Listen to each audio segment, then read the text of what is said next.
केबे पाइबे बाकी हिताधिकारी आसंतु जानिबा।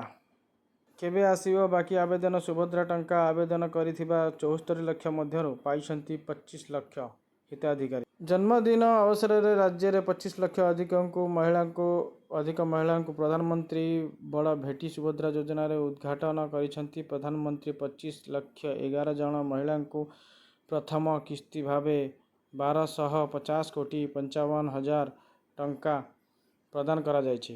कनक ब्यूरो जन्मदिन अवसर में राज्य 25 लाख रु अधिक महिला प्रधानमंत्री बड़ भेटी सुभद्रा योजना उद्घाटन करिछंती। प्रधानमंत्री 25 लाख 11 महिला प्रथम किस्ती भावे 12,655 कोटी 55 हजार टंका प्रदान करा जायछि। प्रथम किस्ती भावे महिला बैंक अकाउंट जायछि। प्रथम किस्ती रे 5,000 टंका। ओडिशा रे महिला शक्तिकरण दिगरे यह एक जुक्तकारी पदक्षेप बोली कहिछंती प्रधानमंत्री नरेंद्र मोदी। प्रधानमंत्री कहिछंती निर्वाचन पूर्व दिया जायथिबा प्रतिश्रुति पूरण करिबा बीजेपी डबल इंजिन सरकार।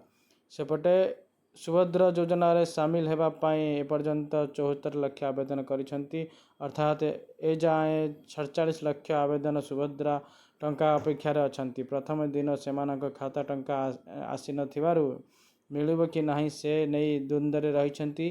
तेबे कौनसी आवेदनकारी द्वंद्व न रहिबा पाई अपील करिछंती मुख्यमंत्री प्रभाती परिडा। समस्त आवेदन को सुभद्रा टंका मिलिबो बोली प्रतिश्रुति दैछंती। सुभद्रा टंका आसीनी कि व्यस्त हुओ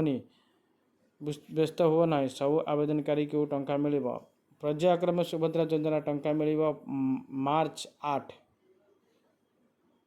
8 पर्यंत महिला पाखरे पहुँचब। प्रथम किस्ती सबु योग्य आवेदनकारी पाई टंका सुभद्रा हिताधिकारी संख्या 1 कोटी 8 लाख टपी पारे। वर्तमान सुधा आवेदन करिछंती 74 लाख हिताधिकारी। आज महिला 25 लाख 11 जन हिताधिकारी को टंका खाता को जाइछि 1250 कोटी 55 हजार टंका। यदि वीडियोटी भल लागुछि लाइक शेयर सब्सक्राइब करे।